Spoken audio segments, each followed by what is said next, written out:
Now at 8:30, federal investigators will be in Scott County today to look into a plane crash late last night in Georgetown. The latest on their investigation coming up. And 4 people are dead after an outbreak of Legionnaire's disease in New York. The details coming up. And a Boyle County hospital had to be on lockdown yesterday after a person came in reporting a mysterious illness. The latest in just a few minutes on WKYT this morning. Tracking, alerting, protecting. This is WKYT This Morning.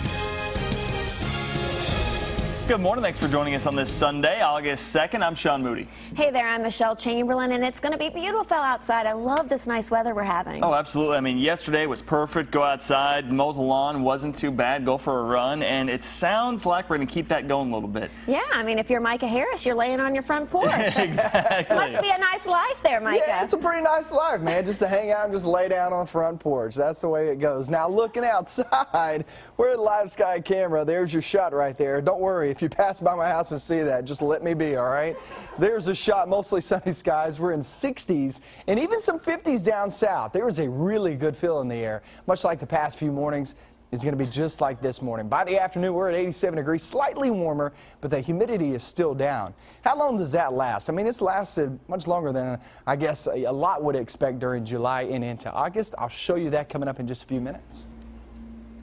Federal investigators will be making their way to Scott County today to investigate a plane crash in Georgetown. It happened late last night, and police got a call from officials saying a plane was coming in for an emergency landing. All 4 people who were on that plane were injured, 3 of them critically. WKYT's Hillary Thornton is at the scene live this morning with the details. Good morning, Hillary. Good morning, Sean and Michelle. Federal investigators will sift through that wreckage this morning left behind from the plane crash late last night in Scott County, sending 4 people to the hospital. The crash happened around 10 o'clock, and right now officials say initial indications show that the crash is the result of some type of emergency landing. Scott County Sheriff Tony Hampton says 4 people were on board when the plane went down. All 4 were injured. 3 of those were airlifted to the hospital. Sheriff Hampton says the pilot did notify officials about problems before crashing off of the runway at the Georgetown Scott County Airport. The initial reports, to my knowledge, actually came in from the pilot of the plane. I don't know of any other additional calls that we had received, but we had a pretty quick response with our EMS and fire and the sheriff's deputies to get out here to render aid to these individuals. Now, officials are not releasing the extent of those injuries or where the plane was coming from and planning to go. Sheriff Hampton says they worked late last night to secure the scene for federal investigators who are hoping some daylight can give them a better look into what exactly happened. At the live desk, Hillary Thornton, WKYT. New this morning, a police officer is dead and a suspect is on the loose after a shooting overnight in Memphis, Tennessee. Police say around 9 o'clock last night, an officer pulled over a driver for a traffic stop.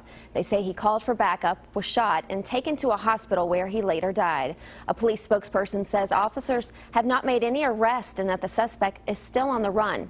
The mayor of Memphis spoke to reporters about the incident as well. This speaks volumes about just the inherent danger of police work in general. Again, pray for the family and pray for our city.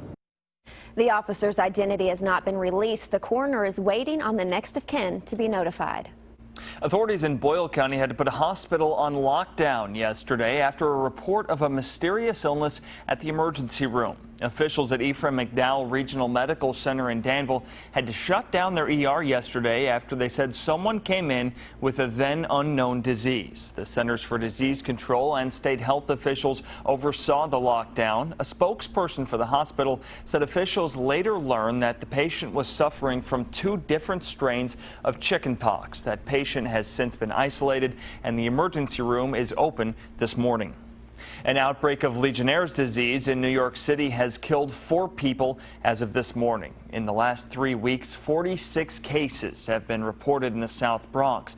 Legionnaire's disease is a respiratory infection. Health officials say it often spreads through mist from contaminated water sources like air conditioners, showers, or cooling towers. New York Mayor Bill de Blasio says crews are now trying to decontaminate the areas that they think may be the source of the contamination. A man charged in a deadly hit and run in Lexington is set to go to trial tomorrow. Lexington police say in June of last year, Angel Mejia swerved across 3 lanes of I-64 and slammed into a pickup truck. 68-year-old Wanda Beach was killed. Police say Mejia ran from the scene, but they caught him nearby. Investigators at the time said alcohol was a factor in the crash. He's charged with murder, wanton endangerment, and leaving the scene of an accident.